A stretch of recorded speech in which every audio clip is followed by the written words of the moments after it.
on throughout the semester, but this kind of gives us a chance to I turned my light on. brought everything out at least once. We had finished off last time talking about the PDMP. Hopefully when y'all do your community visits, and I know a lot of you work a lot in community pharmacy practice, everybody's pretty familiar with PDMP now. Realize that just 3 or 4 years ago, students were learning that as something new, totally new concept. They are still adding components to it, and mostly it all has been helpful as far as giving us more information about patients that come in asking for us to fill their prescription. The idea behind it in Georgia is actually run by a third-party system called RX Sentry. They also have it, manage it for several other states. The good news is that they are linking more and more states now, and I've got a screenshot here of the last time that I was accessing the PDMP. Luckily, we've got all of our bordering states on there now, as well as some other outliers. Hasn't always been that way. The idea is to promote proper use of medications, reduce duplicative prescribing and overprescribing, at least that we can see that people are getting multiple physicians and possibly multiple pharmacies in our area before we get duped into filling their prescriptions. The format we use, the RX Sentry, provides a lot of different formats. I know you get used to using, probably we're shown how to use it by a pharmacist. You log in, go through that disclaimer each time, saying that you will use it appropriately, and they go right to looking for a specific patient. But sometimes when you have a chance, look in there, there's quite a few different report formats that you can look at, including a graphic map, especially if you see a patient that has a lot of hits there as far as multiple prescribers and multiple pharmacies. You can actually look at a map of your outlying area and see where all they've been around you. Particularly helpful here in South Georgia, if you're working somewhere where there's not a pharmacy on every corner, but you can see whether somebody's been going across the state, seeing different prescribers, and that type of thing. So a lot of different options there. Very important factor, it has moderated a little bit since this was first passed, and we'll talk about the history of that a little bit. But it is very important that you not use this as a way of checking up on your friends and family, neighbors, classmates, any of this type of thing. Specifically, it says it must be a current or prospective patient. This is another place I talk about the adage of saying that you can't go on a fishing expedition. Don't get on there and just start looking for folks and seeing if they have controlled substance prescription. That can get you in a lot of trouble. The patient must be under your care or seeking to have a controlled substance prescription filled from you in order for you to access their information on the PDMP. Inappropriate access violates Georgia law. I used to have a case in here, one of the first ones nationwide was actually prosecuted down in Camden County in South Georgia, where a nurse practitioner was responding to a request for a reference for someone at the local hospital down there, and she actually pulled up their PDMP information and reported that to the person asking for the recommendation. She ended up being arrested, fined, picture, mugshot in the paper, all this type of thing. So definitely don't get into that. It can really cause you a problem with your employer, with your licensure, with all those types of things. Your username and password is secure. I know, again, this is one of those things you see different things when you're out there in practice. Pharmacist working that day comes in, logs in, leaves it up, everybody uses it. I know that happens. That is not the letter of the law. Okay? The only person that should access it based on that username and password should be that person. Realize that if it's you who has signed on with your username and password and everybody else is using it, it's logging, it logs every step in that, and it'll actually say that you're checking these other people's information. So again, if they do the wrong thing, you get blamed for it, and it is verified on that it was under your name. Realize that the patient may request a copy of account access. So realize that. I've had patients when I have told them, I wasn't going to be able to fill this. Back in the early days of PDMP, we would get that and decide we weren't going to fill that. I would go back out there again. It appeared to be a legal prescription. So who owns it? The patient owns it. I said, I'm sorry, I'm not going to be able to help you with this today. That's kind of my standard line. And once or twice I actually had people ask me, can you tell me why? And I said, well, actually, no, I can't. But you might talk to your prescriber or somebody else. But we could not at that time discuss it even with the patient themselves. If they do get the idea, again, as these people who found out their information was being shared with potential employers, they can request from the state, the Department of Community Health,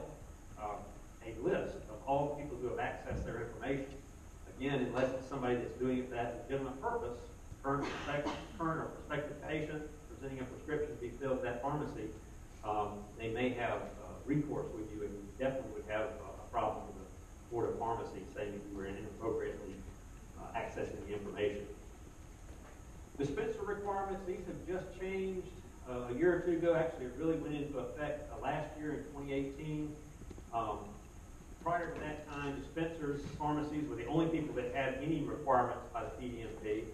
I said that we had to supply the information about C2 prescriptions, specifically opioid derivatives, cocaine derivatives, and benzodiazepines to the, at that time, State Board, now Department of Community Health, within 10 days. This gave everybody a chance to get their computer system set up, gave the software companies a chance to get all that set up. It is now required to report that every 24 hours. The problem with 10 days is that's a long lag time. People were taking that full 10 days to get that information posted, that you wouldn't have access to that information if you were another pharmacy trying to check on a patient's actual habits there. So it is required that be put in there within 24 hours. If for some reason you get one of those error messages on your computer system, they just did an update and, oh, the PDMP reporting is not working, you must notify the GDNA. If you're not able to do that, believe me, I've heard a few people say they will actually contact you. If you don't contact them, they want to know why you're not reporting this information. So they are keeping an eye on that. Initially, it was, again, thinking back to these other rules that we talked about and how there had to be some compromise to get them passed, as good an idea as this might sound like to you now, realize there's a lot of people who really didn't want it to get passed, felt like it was an invasion of privacy, all these kind of things. Still people that feel that way. So in order to kind of allay their concerns, the information is not on there forever. Okay? It's not like your permanent file in your educational history where that information is kept forever. It actually initially had to drop off within 1 year. It would stay on there 12 months and it would just find a rolling photograph of what people had received. In 2017, again, once they get the law passed, they kind of put in there the things they really want and can get them in a little at a time. It's now on a 2-year rolling basis, so you can see 2 years of history when you're looking at PDMP information. I'm not going to tell you to memorize all of these things. These are the components that must be reported in that report you send to the Department of Community Health, and this is the kind of information that is available on the PDMP. Kind of interesting, notice the name and address of the patient is on there, and their date of birth, and again, that's kind of the things we usually use for identifying patients. But realize that it is always amazing to me, even working in a really small South Georgia town, how many people have the same name. Okay, maybe same family, maybe not. You really have to, usually there's a note on there saying, careful, this is not Ed Jones' date of birth such and such, Ed Jones' date of birth this. So that's not always a perfect way of identifying the particular person receiving that prescription. Definitely people who are trying to evade the system might use that as a way of not showing up, using different names or previous names or things like that, changing their address. May make it more difficult. Again, this is where you have to be prudent as far as if you see people that could be that same person, you may have to ask a few more questions. Definitely nothing like Social Security number on there or driver's license number. That was never going to get passed, again, because of the people that are concerned about privacy. So again, it's not a perfect system, but it definitely has given us much more information. Just like the information about the patient, so it also gives us information about prescribers. If it's a prescriber you're not familiar with, you can look up by prescriber and see where they practice and the types of things they've been prescribed. I left this in here because it was really important, but this orange out part here, I've run out of different colors, is no longer valid. Okay, that was taken out in the 2016 legislation. But before that time, this was really a problem. It's like, okay, good news is we have the PDMP. Bad news is we cannot provide that information to any person, any other person, except by court order. We couldn't give it to the GDNA. We couldn't even talk to the patient's prescriber about it. Okay? That was technically not allowed until this was changed in 2016. They are serious about you submitting the information. It is a felony if you don't submit that information. So again, keep track of that, and it's done on a 24-hour basis Unauthorized release is pretty much everything else we've been talking about, as far as you getting information you shouldn't have, and especially if you give it to someone who shouldn't have it. First time you get one chance as a misdemeanor, second time that becomes a felony. And again, remember one of the most important things about felony, put you in jail for it, things like that, but you end up on that OIG list.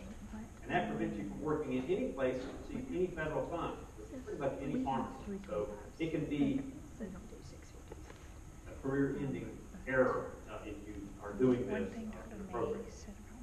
Okay, a little of the history of the laws. Again, you don't have to know any of these House bill numbers. I'm just trying to show you the progression of how we got to where we are today. Only in the last 2 years has it been allowed to delegate the staff for access. This is, again, not using your own login, but you can delegate to staff, and they can actually get registered. Any registered personnel in the state of Georgia, including interns, can now get their own access to that. They can investigate for abuse. The GDNA was specifically, and other law enforcement agencies were specifically forbidden. It was written into the law that they could not access this information prior to this time without a court order. In other words, they pretty much had to have a case going before they could even see this information. So it did kind of tie their hands. It took a little while to get that provision relaxed. And again, now it's a 24-hour posting where it was previously weekly, and that caused problems as far as not getting into the system quick enough. That should have been improved. Here's, and again, in case somebody has worked a few years ago, or in case you still have a pharmacist that says we absolutely cannot talk to the prescriber about this, I put this specific reference in here so you can show them that yes, as of 2016, you can share that information, misuse, abuse, underutilization with other prescribers and dispensers. Talk to other pharmacies, talk to other prescribers, realizing they have access to the same information anyway. The problem early on was prescribers weren't looking at it. They would write for it, and it would be building up there as pharmacists were checking it because we're having the corresponding liability of filling a prescription. But largely prescribers, that was just another thing, take more of their patient visit time. They weren't doing it. But in order to fix that, now there are some requirements for people other than pharmacists. Again, realize the beginning of this bill, the only responsibility were on dispensers, as they call them, pharmacies, to post the information about the prescriptions they filled. They realized after these first 3 or 4 years, prescribers were not consulting this. So they were actually successful in getting some legislation passed in 2017 that required prescribers to register. It was passed in the 2017 session, January, April 2017. Again, you're dealing with trying to get physicians and other prescribers to do something they didn't really want to do, so you have to give them a lot of time. They actually didn't even have to register until the end of the year. That was to give them plenty of time to do that. And then we had a test phase, January to June of last year, 2018, by the Department of Public Health, just to ensure the system was always up, essentially all the time. That was one of the arguments that prescribers had on this because of the restrictions of not being able to prescribe without accessing this. They said, well, wait a minute, that system is one of those computer systems. It may be down, and we're not going to be able to provide for our patients.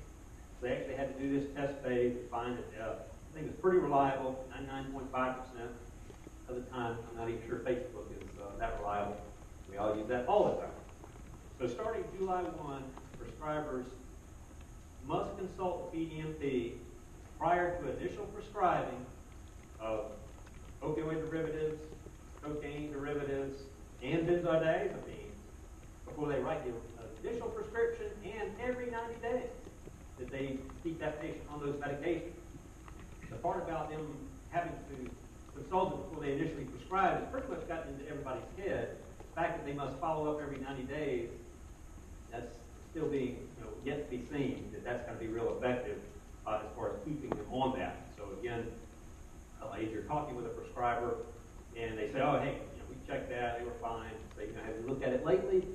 Because right now we're seeing a lot of other similar type prescriptions from other prescribers. Okay, specifically, it must be consulted for opioids, cocaine derivatives, and benzodiazepines. You can consult it for any prescribing they do. Not a bad idea, but they must do it for these things. Looking for multiple prescribers, patient going to multiple pharmacies, or what's termed as other suspicious activity, which might indicate abuse or diversion. And then the part that you all look forward to when I give you a ultimatum on how this all works, except for certain cases. Okay, there has to be all these exceptions. One of which, again, is the health system exemption. They were like, oh God, this is going to be such a burden on us trying to check on all these patients with their in the hospital, acute care, needing pain meds, things like that. So they were exempted. Patients in outpatient hospice and receiving treatment for cancer. We realize that's very similar to some of the exceptions we had for C2 prescription writing in general, right? So the patient is documented in a hospice program or actively receiving treatment for cancer. Prescriber doesn't have to consult PDMD, and again, that you should still look at it and use that in determining whether you feel like it's appropriate or not to fill that. All right, I haven't talked about yet is what they call the ER or ED exception. These will be patients that are coming in on an emergency basis. This is a huge problem. They're drug seekers, and they can't get their drugs from a legitimate source. Their street supply is running short, so they go to the emergency room. And sometimes like to hurt themselves. They'll have their arm wrapped up or whatever, and they're seeking pain meds from the emergency department. Well, there is an exception for that, again, with the idea that it's acute care, kind of in a healthcare facility, although this also applies to surgery centers and things like that. If they're writing for no more than a 3-day supply or 26 pills, and I put pills because that's what the law actually says, 26 dosage units, they don't have to access the PDMD. Okay, so there has been a proliferation, and I think it's kind of a emergency department policy, again, not to provide 30-day supplies when they're treating an acute situation. But I've definitely seen an increase, I'm sure you have, in the number of prescriptions coming from emergency care centers, emergency rooms, that just happen to be 3-day supplies, 26 pills. Doesn't mean it's always somebody trying to get away with something, but realize they may or may not have checked the PDMD. So is it legal to fill it? Sure. But should you, again, use your professional discretion? Yes. And if you find something on there, realize you can call now and talk with the healthcare provider. The problem is, of course, that ED physician that worked overnight last night is never there, and source of frustration for you. If it's an outpatient surgery center, again, these people lobbied and said, we're a special circumstance. We've got people that need more than a 3-day supply, and they've just had surgery, so it is treating an acute pain situation. They have something else for you to have to learn in pharmacy law. No more than a 10-day supply or 40 pills. They don't have to access the PDMD. Again, all that still applies. Is that a good idea not to access it? No, probably not. But that was part of the provisions that allowed this bill to get passed. So maybe that can change. What has the effect been on pharmacy? It's actually much better now than it was, say, 5, 6, 10 years ago, as far as we are not seeing the proliferation of pain clinics. There are still some people that have problems in certain areas of the state. It has definitely dropped down. One of the big problems we were having is that, as we talked about before, Georgia is not usually the first state to adopt legislation like this. All the states around us, especially Florida, there were a lot of pill mills, pain clinics in Florida. They all adopted the PDMD 2 or 3 years before Georgia did. So what happened was we had a huge influx. They closed these pain clinics in Florida, mostly, some in other states, and moved them into Georgia. And again, we had quite a few in the South Georgia area, up the coast here, Brunswick, Savannah. There was one I used to have a picture of, a billboard that I took out there on the interstate right outside of Augusta. It had a big pain, well actually it was from South Georgia, but it was advertising a pain clinic in Augusta that all the students up there knew about. So the good news is that this has really tightened up on the market for pain clinics and pill mills. And has it solved the opioid problem? Definitely not, but it has shifted things where at least you have some other resources rather than just whether you see this patient in here all the time getting all these prescriptions from different people. It did give you some other resources to check on so as not to be fooled by these patients. Now this, I'm not sure how well that shows up. I think is that in your slides, too? again, hopefully most of you see this in practice. This is really good news. This is the PDMP Interconnect. This is the field or the page that comes up and allows you to select which other states you want to have included in your search. This has not always been here. When it first came out, I think we could select Maine, which didn't really give us a lot of information, and maybe one or two other states. The good news now is that we have South Carolina, North Carolina, Tennessee, Florida, Alabama. All the surrounding states we do have access to. And again, this has helped a lot as far as, particularly those of us that practice on a kind of in a borderline area, from people seeing practitioners out of state and in state and not being able to connect the dots and see what all they're getting. So hopefully I think this is adopted now. Some form of PDMP is in all but about 2 states, and all of them are kind of going with the same service. It is required now in order to receive the federal funding. That was the problem early on. These were funded by grants, and once the grant expired, the states had to pick them up. And of course, as any online data service is kind of expensive, you can imagine when it's connecting all these practitioners, pretty expensive. But they can get federal funds now to do this. Part of the requirement of the federal funding is that they do participate in some form of interconnect, so they share their information with other states. Because again, as global as the communities are now, without that information, you're really only looking at part of the picture if you don't have the information.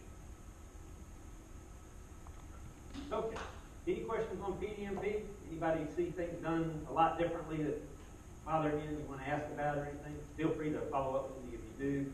Again, this is relatively new for the state of Georgia. You may still have some practitioners who are kind of stuck in the initial phase of that. We did a lot of CE this past year, specifically for prescribers. Several of the College of Pharmacy, I did a section on the PDMP, explaining to them what they were required to do. So hopefully most of that has been rolled out now, and they are doing this appropriately. And ideally, stopping some of that prescribing that you were having to make the difficult call as to whether to fill it or not fill it. Hopefully some of those prescriptions aren't even being written because the practitioners are looking at the PDMP prior to approving or allowing the patient to get a prescription from them. Okay. Other record-keeping important things about controlled substances.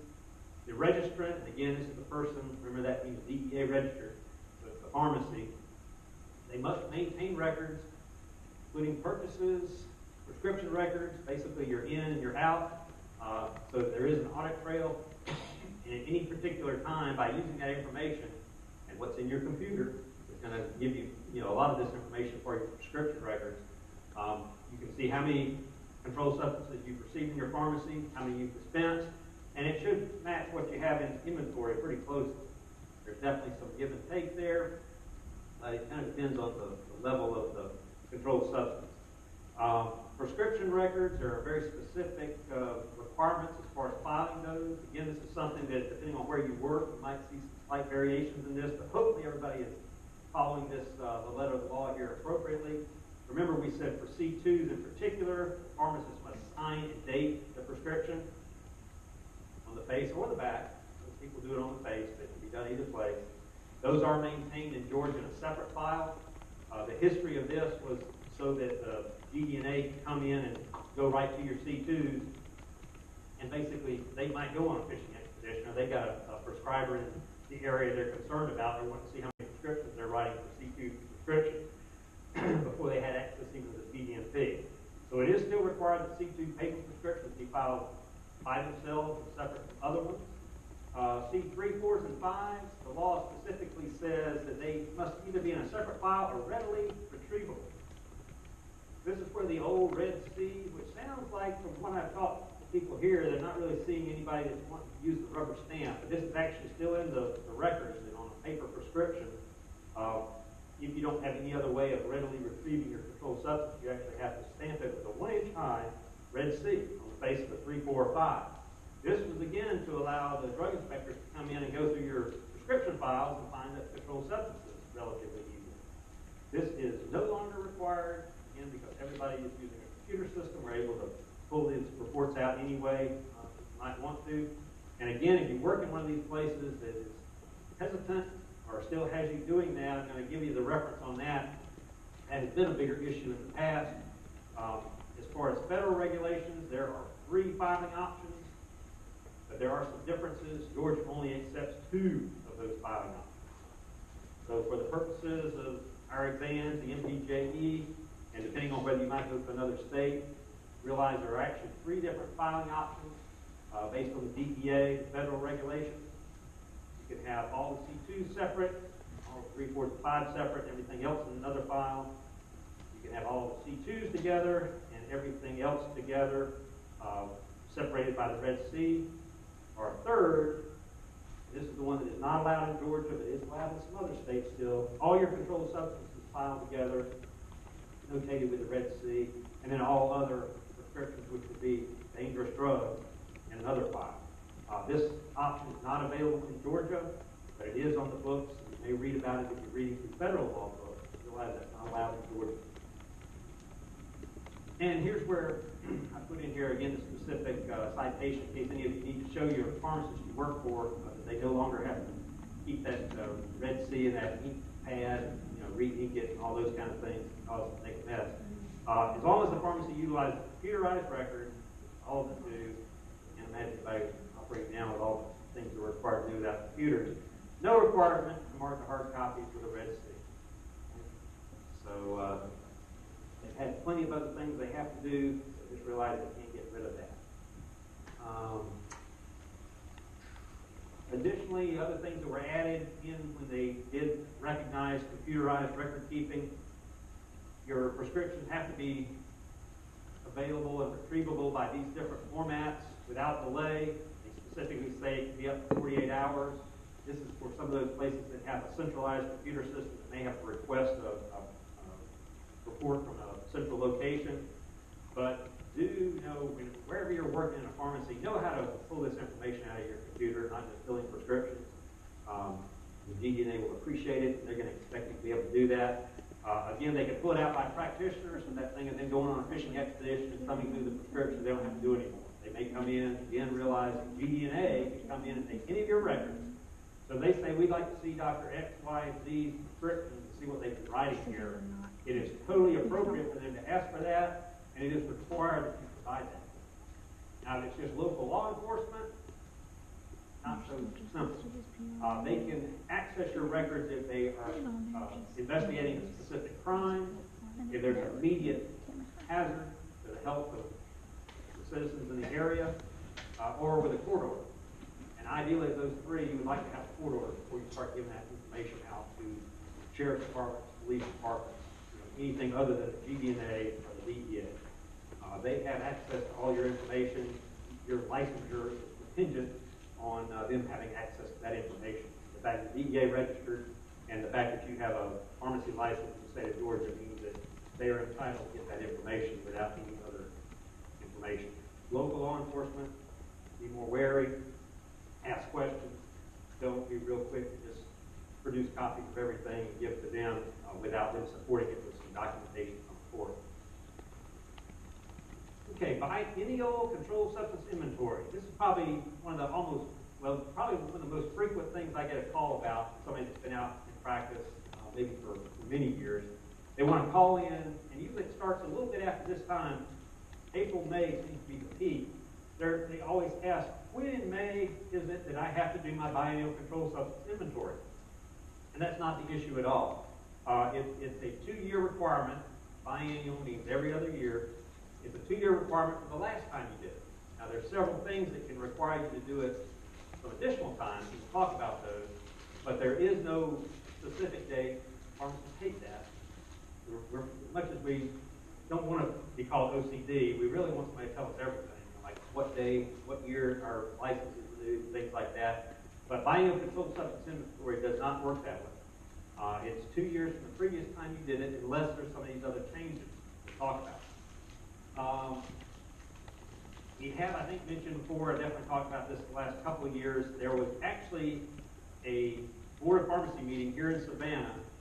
They always meet here in January and do the practical exam at South University. But they actually had on the agenda discussion of requiring a perpetual inventory of all controlled substances. not just C2, but all controlled substances. As you can imagine, if you let that sink in, not just C2. You say, oh, well, we're doing that stuff now pretty much for all of us. No, you're not.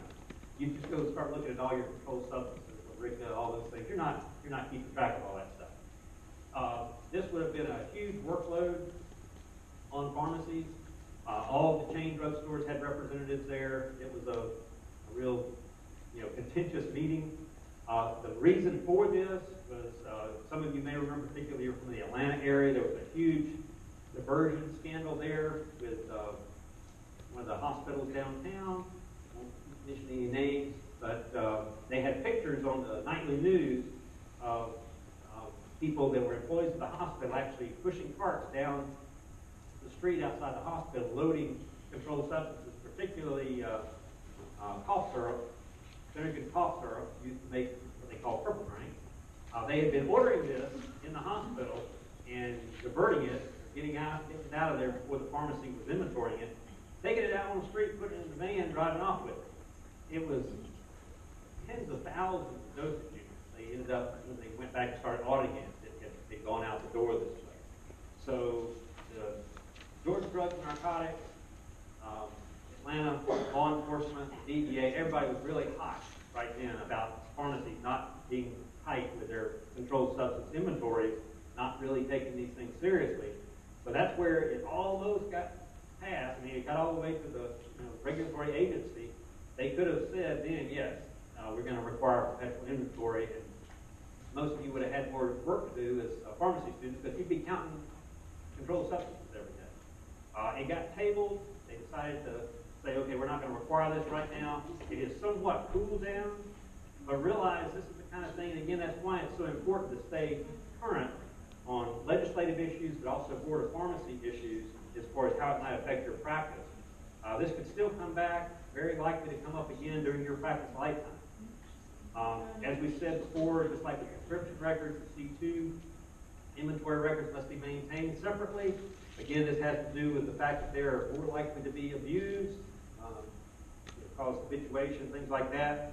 So again, all of the concerns about that, all the law enforcement prosecution, all the laws and the punishments are higher for C2. That's why it's very important to keep all those listed in the OCGA as far as which ones apply to that. They are kept separately, and again, you have to be able to produce those records if they need to do a current inventory.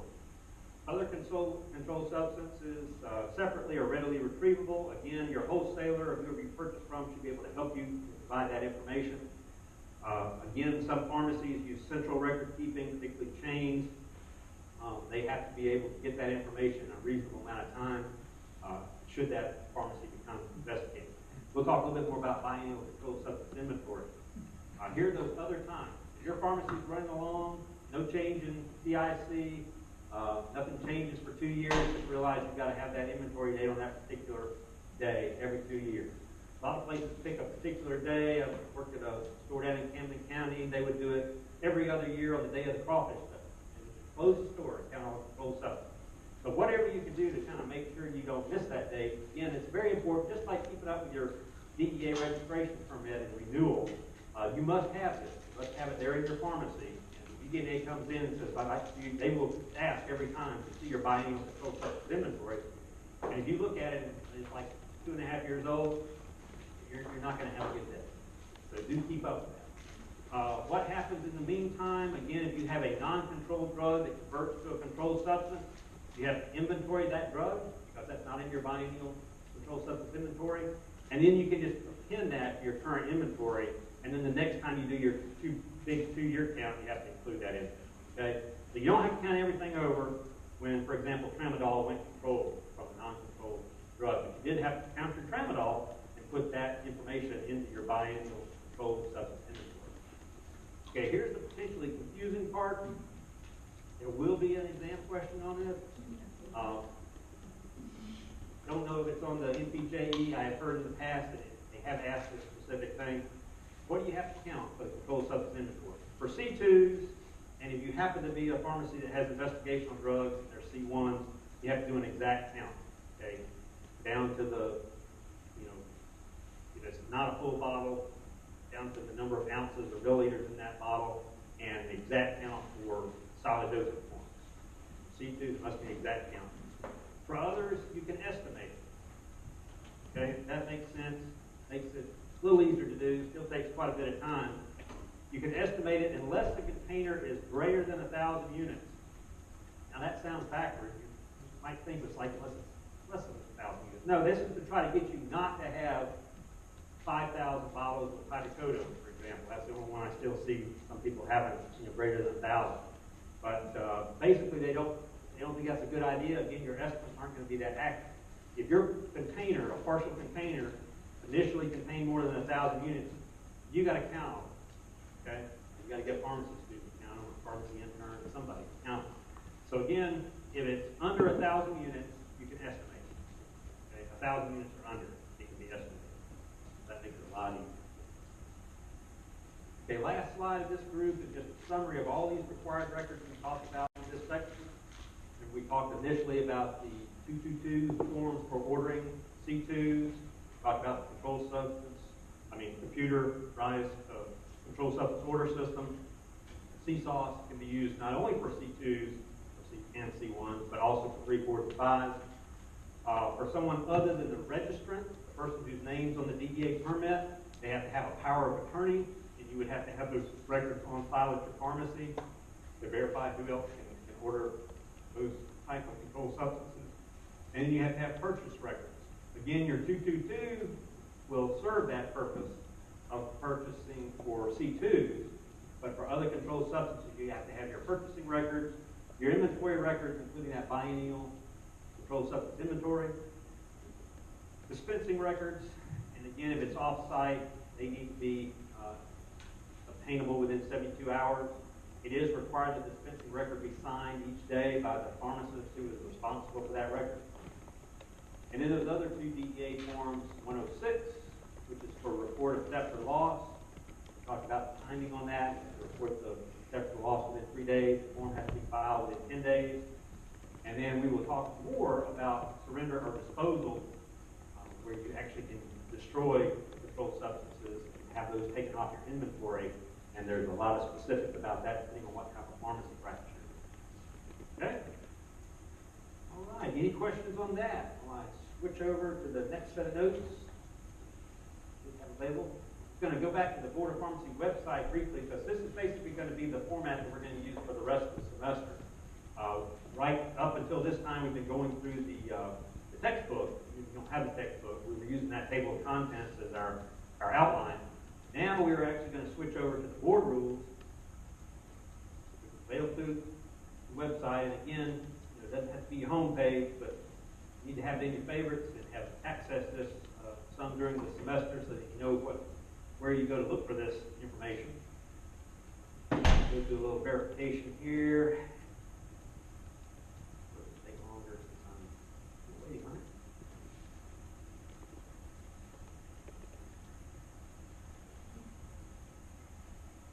And this is going to change it. There we go. This will be the outline we'll use for the rest of the semester. The rules of the Georgia State Board of Pharmacy. We will start out today with organization. That's organization of the Board of Pharmacy, what it takes to become licensed as a pharmacist. It will definitely cover some of the things we talked about previously. Just think of that as kind of emphasizing that or underlining that. Remember, the final exam is cumulative, so it definitely goes back to those things. Things we've already talked about, like multiple drugs, single-dose containers, med packs, retail pharmacy regulations, compounding regulations, specialty pharmacy.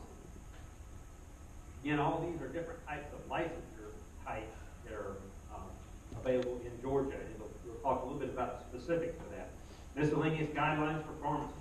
This time there. We talked just a couple of days ago about the pharmacist prescription order. Prescription order requirements when using a computer or other electronic means. Patient counseling we've talked about. We'll hit all these again. Definitely here, dispensing of drugs under authority of doc prescription or nurse protocol. That's going to be talking about PAs, nurse practitioners, or them actually dispensing. We'll talk a little bit about remote prescription drug order processing, but anyway, the main thing I'm trying to show you here is this is the outline we'll use for the rest of the semester. Kind of keep up as we go along. This first section is just going to cover licensing requirements, and we'll go through it pretty quickly, probably next week.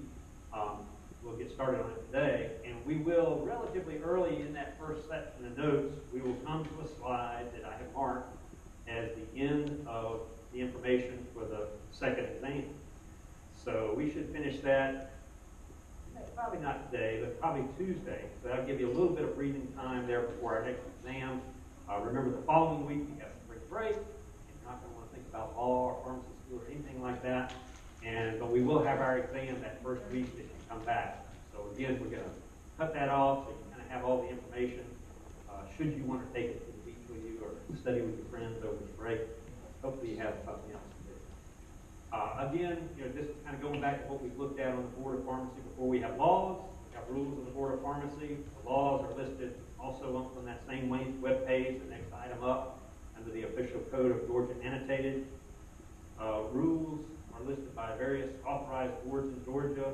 There's the Board of Cosmetologists, there's the Board of Embalmers, there's all these different boards in Georgia. Each of them has their own list of regulations. Most of them aren't as lengthy as the ones for the Board of Pharmacy. And then there are some things called board policies that are actually separate from the regulations. We'll talk about those, including one that's important as far as your licensure, activation of your license. Okay, starting out again, this is based on the laws of the state of Georgia, but it talks about it in the regulations as far as the specifics. The pharmacy board is an 8-person board. Okay? 7 of those are pharmacists. 1 is a consumer member. But there's 8 people on the board.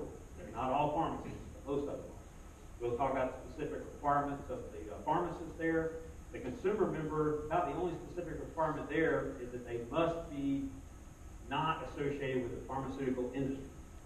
This is to give kind of, a sounding board, somebody else that comes to all the meetings, sits through all the official discussion of regulations, also sits through all the hearings on violations and all the pharmacists to provide the consumer's viewpoint on those things.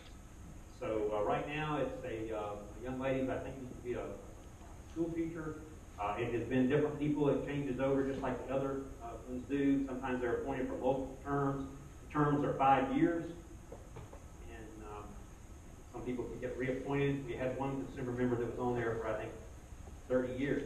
But it has started changing over. But I do realize that does give the citizens of the state of Georgia some input.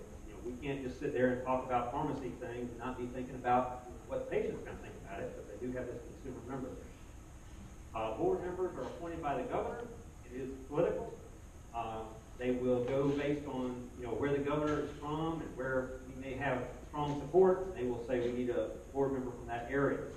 The pharmacist may or may not be politically connected, but they may end up being the one that gets selected because they're from an area where they're looking to put somebody else on a board, particularly the pharmacy board. There is input from the Georgia Pharmacy Association and the GSHP, but they do not select the members. The governor will usually solicit from them a list of people who are active in the profession, people that they would like to see, and they may pick somebody off that list. They may reach out and pick somebody that nobody's ever heard of, other than the fact that they have a license in the state of Georgia. They do try to represent diversity of practice, as they call it. There is usually, before that was a requirement, it was pretty much people that had been GKHA officers, people that owned their own pharmacies. It was kind of like a, boys club, frequently, things like that. So they are now trying to represent the complete diversity of practice. They always have one, or actually currently we have 2 hospital pharmacists on the board. That was a big issue back when they were writing the hospital pharmacy regulations. There was nobody on the board that even had hospital experience. So for all of the reasons that diversity of practice representation is good, it is actually a requirement in the law now. And ideally, the geographic dispersion, in other words, not everybody comes from Metro Atlanta. Okay? So they do try to spread that out and have people come from all over the state, realizing these people are representing you as the members on the pharmacy board. Remember, the purpose of the pharmacy board is to protect the citizens of the state of Georgia and protect the professional pharmacists. For pharmacist members, here are some requirements. They must be a resident of Georgia for not less than 6 months. Not very long, but they must be a resident for at least 6 months before they can be appointed to the board. They must be licensed as a pharmacist and in good standing. This is without saying, but they have to put that on there with the Board of Pharmacy. very importantly, it says they must be actively engaged in practice. Now, as you get out in practice and get to know some of the board members, you might say you're not so sure this is actually accurate. Frequently, these are people who maybe used to be what you would consider actively engaged in practice. They've moved up into management roles or ownership roles or whatever. May have a little different perspective than the traditional pharmacists working out there on the front lines. But it is a requirement that they be actively engaged in practice. So they can't be like retired or let their license lapse or things like that.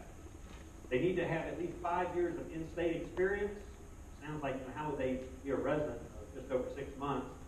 They have had pharmacists who have been in the state, have left, have come back, they've been very active in practice. But it is required that they have at least 5 years of experience before they can be put on the board. So those of you who are interested in doing this, hopefully some of you will be, realize it can take a little while afterwards to get that 5 years in before you can be considered for the board. Now, I'd love to put this in here, having been out in real practice before I came back to college for a few years. It's actually a requirement in the state law that the person on the board cannot be employed by any school or college of pharmacy. So if y'all wondered sometimes about professors, and I throw myself in that group, realize that the State Board of Pharmacy is a little concerned too. We cannot be associated with the school or college of pharmacy and be a board member on the Board of Pharmacy. And that's been in the regs since the Pharmacy Practice Act was first established many, many years ago. The consumer member, a little different, appointed by the governor. Again, it's a political appointment. Frequently, you can track the crumb trail back, you'll find out this person either knew somebody or they knew somebody in their district that kind of got this chance to pick a person to be on a board position. They must have no connection to the pharmaceutical industry. Again, the idea is that this person is a standard, citizen. So they would have standard concerns as far as somebody who was a patient in a pharmacy, not somebody that was working for the pharmacy industry who might have a very different viewpoint. They must be a resident, although there's no specific requirements, to be of the age of majority. So at least 18 years of age or older, usually quite a bit older than that. And again, depending on the person, sometimes they're very active in the Board of Pharmacy, but it kind of comes and goes depending on who the person is in that position. Just some general information, and again, this is not the kind of stuff that's really important for the exam, but people are already asking questions as far as taking the board exams next year and getting licensed and when they're going to have the board exams so they can plan weddings and things like this. So I do give you the contact information. The Board of Pharmacy has moved back to Atlanta. For a while they were in Macon, but when they left the Secretary of State's office and went back under the Department of Community Health, they moved their office back to Atlanta. People we've talked about, people you might know who are Board of Pharmacy members or whatever, you call them and ask them specific questions, they're going to say, we don't know. Call the Atlanta office. These are the people you're more likely to talk with, them and their staff. Tanja Battle and Randy Powell have both been there for quite a length of time. They do have, this person is Assistant Attorney General, Senior Assistant who is assigned to the Board of Pharmacy. This is the connection they have through the Attorney General's office. Hopefully you're not going to get in a situation where you can talk to them, but just realize that the Board of Pharmacy does, it's established through the legislative process, and even though we have our own GD&A, they are still under the auspices of the Attorney General's office as far as the judicial branch, as far as prosecuting for violations and things like that. Within the Board of Pharmacy, they have some officers. They elect them annually, and it's usually somebody that's been on the board a few years. They kind of work up their way up, and before they leave, or 2 years before their term is up, they'll become vice president. And usually the vice president is also this cognizant member, and we'll talk about that person in a minute. That's actually the busiest job on the Board of Pharmacy. And then the last year of their 5-year appointment, one of them is going to be the president of the board. So they kind of run the meetings. The secretary is by ex officio designation the executive director of the Board of Pharmacy. So it's not necessarily a board member, person that keeps all the records. Remember, we had early on looked at the Board of Pharmacy website and saw that they actually have minutes of the meetings. And it takes a couple of months for those to show up because once they have, for example, the January meeting had just been posted because they approved those minutes in the February meeting. So if you go back and look on the January meeting, which just recently got posted, it actually got my name on it because I visited, because it was there at South University. But you can see I'm not down in the business of the Board of Pharmacy, so I wasn't there because I was in trouble. But it'll actually list. You actually sign in when you go. And again, you're welcome to go. It's an open meeting. Portion of it is, but you do sign in, and it is public record in those meetings. The cognizant member, as I mentioned, is the one who's kind of like the DA. They're the ones, again, this is the biggest job on the Board of Pharmacy. And anybody I've talked to that has gotten appointed to the Board of Pharmacy, and it's always a pretty big deal in your career to get on the State Board of Pharmacy. And frequently it's somebody I know, and I call them and talk to them, congratulate them. It's always good to know people in those places. And without fail, if I talk with them after the first meeting or two, they say, I cannot believe how much time we spend looking at violations by pharmacists, mostly impaired pharmacist situations, either diverting drugs or frequently being impaired themselves. They spend an exorbitant amount of time doing that in these meetings. And the cognizant member is the one that is required to look at all these cases prior to the meeting and basically present them to the board, kind of in a snapshot format. Say, here's the facts from GDNA on this one, kind of put them in piles as far as first offense, multiple offenses, not so bad offenses, things like that. But the cognizant member is the one that has to review all these cases, usually involving consent orders. Consent order is the code they use. If you read that in the minutes of the Board of Pharmacy, these are pharmacists that have consented to voluntarily surrender their license.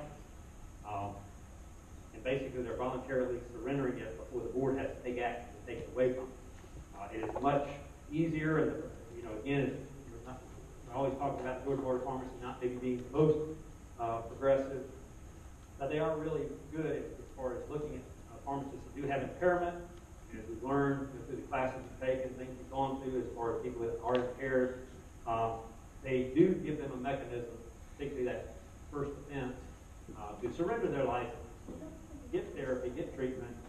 Depending on what they've done, they may have to do some other steps, but frequently they are able to re-enter practice somewhere down the road. So it's a very important function of the Board of Pharmacy that they all, and it's really surprising to those of us who have been involved how much of their time is spent evaluating those cases. So the best thing is to stay out of that part of the Board of Pharmacy consideration. Okay, under the Board of Pharmacy, their enforcement arm is the Georgia Drugs and Narcotics Agency, the GDNA. Again, make sure you differentiate between GDNA, say it real fast, it sounds almost like DEA. They are different. You do want to know whether you're talking about the federal agency, DEA, or the GDNA. Currently, the director is Dennis Trope, and deputy director I met for the first time at that meeting in January, Michael Karnbach. They are trying to work it out from the Taught Drive class. I think they go to other classes, and you may have heard from them in the health systems course or something like that. May have seen these folks. Again, they are interested in being a resource.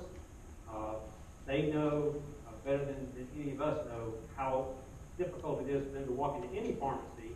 Immediately anxiety-producing situation. They really don't want it to be that way unless they're coming in there with their GDNA jackets on and they're having to close down your pharmacy.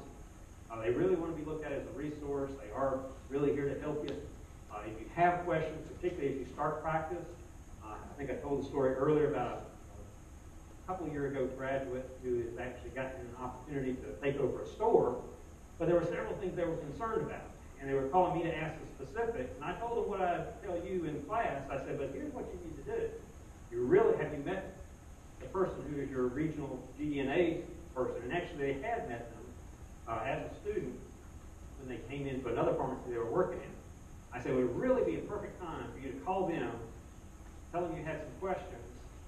If it's just one or two, you might just talk to them on the phone about it, but more than likely they're going to say, yeah, I'll come by. This pharmacy had not had an inspection in over 2 years. The drug inspector did come by, answered the questions, the GDNA agent, and they started off with a great relationship. So again, it's great to have these people as a resource for you as opposed to always thinking, gosh, I just don't want them to come in here because it's going to be a problem. Again, if you're doing the right thing, it's not going to be a problem, and you really ought to look at them as an asset. If you are in a situation where you're not sure something's being done correctly, it's much better to get them involved early on.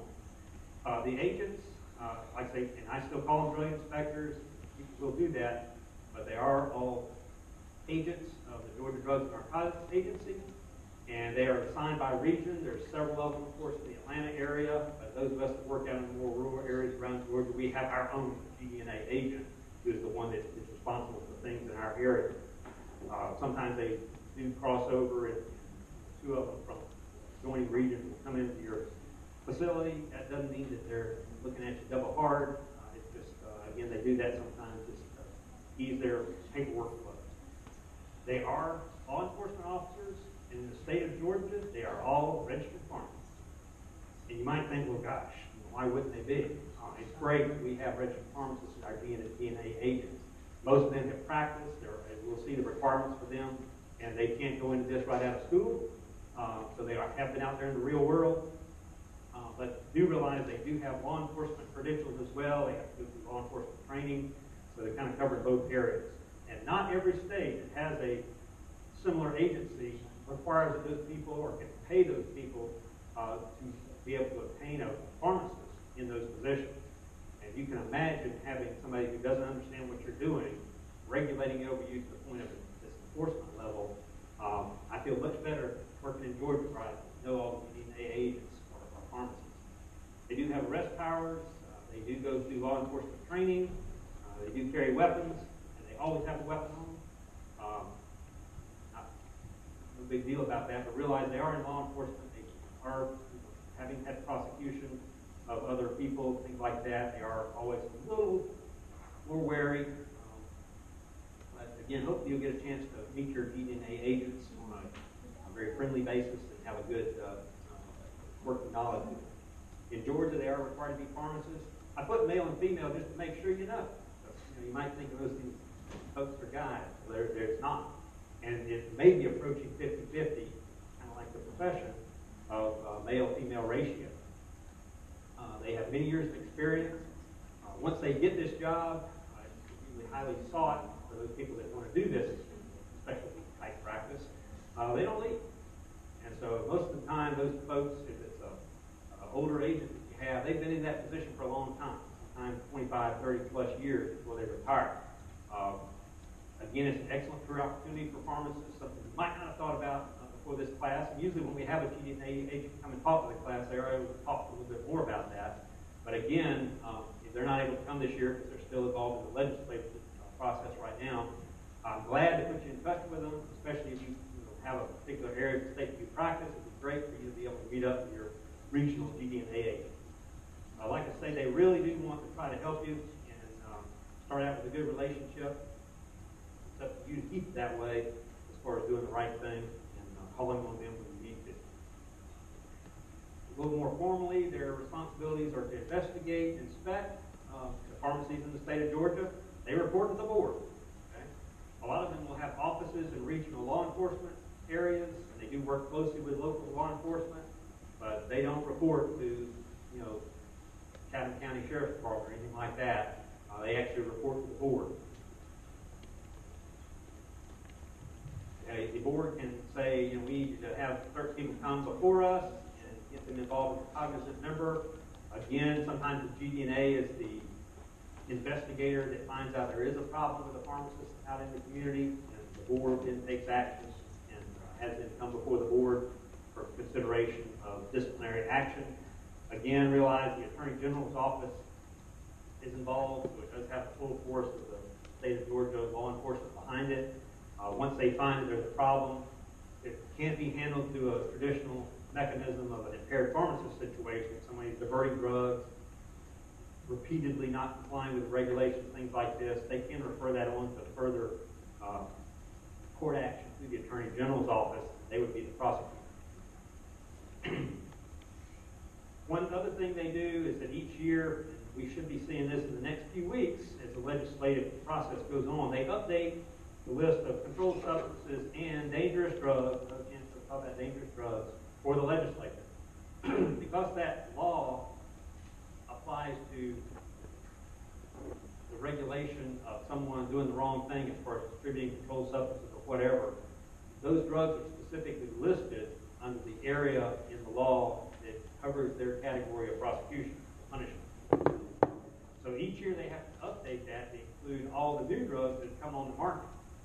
So it's kind of interesting to look at that. Again, it's kind of late in the year. Y'all already done your seminars or have a plan, but you can go back to that regulation each year and look at the new drugs that put on the records in the state of Georgia and kind of see what might be new out there.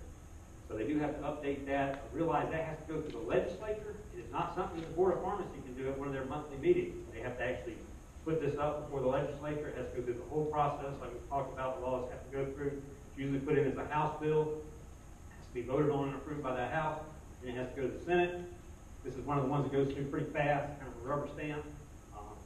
Unless they have some problem, some drug that's been listed on there as a dangerous drug or controlled substance. But usually it passes on through pretty quickly, and we end up with a new drug update bill, as they call it, each year for Board of Pharmacy.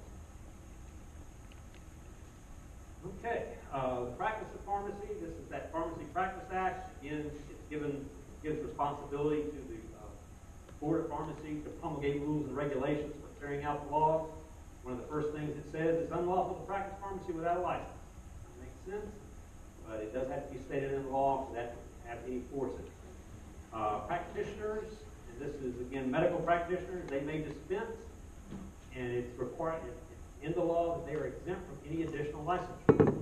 So if a physician's office decides they're going to start dispensing to their own patients, they do not have to get a pharmacy license to do that. There are some regs, and there used to be nothing on the books, but now there are some regs that if they're going to dispense, they have to keep up with the same records that you keep up with at a pharmacy. But it is specifically exempted that they would have to require any additional licensure. Again, if you're found guilty of practicing without a license, there is a fine involved and 2 to 5 years of prison. And again, it's a felony conviction, so it pretty much ends your opportunity to practice pharmacy.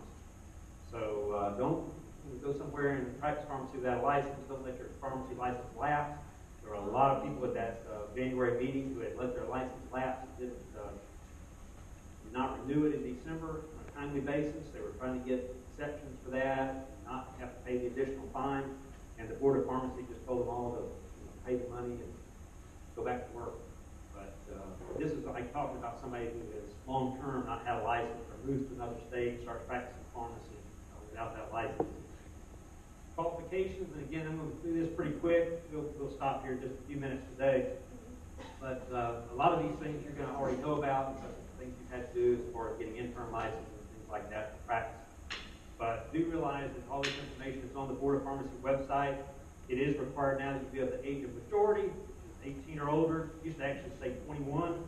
And again, I don't know that we have many people that get in and out that way, but I was actually not 21 when I graduated from pharmacy school and had to get special consideration by the board to be able to take the board a couple months early.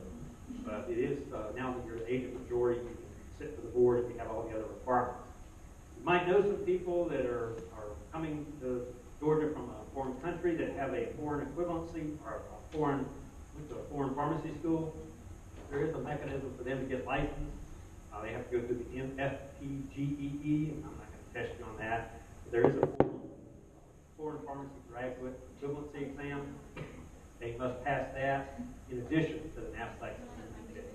It still says in the book that you must have internship that meets or exceeds the requirements. We'll talk here in just a couple of slides that the internship requirement as far as something separate from your schoolwork has been removed. You can actually now get all of your internship credit through your IPPEs and APPEs. Still kind of surprised that happened. Realize that's not necessarily means it's a good idea not to get any experience in the real world in pharmacy and just let go through the IPEs, APPEs. Because again, as I'm sure those of you who work a lot can attest to, great to get that experience, but it's not always exactly what you're seeing out there on a day in, day out practice of pharmacy. So we'll prepare you for practice, probably not as well as going out and getting some additional experience yourself. You must pass the exam. There's the website, the NABP website, which has both the NAPLEX and the MPJE, and of course pay those ever-increasing fees.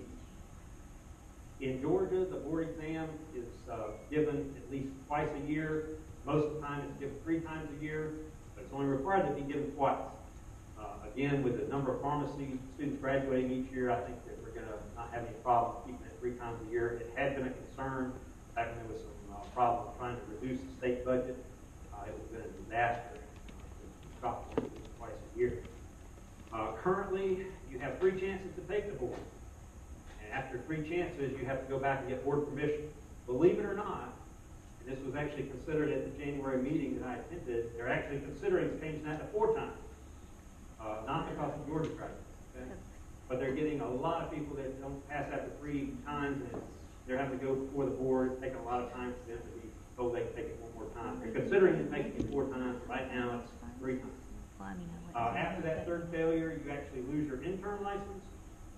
You can't even go out and practice without, again, getting permission from the board.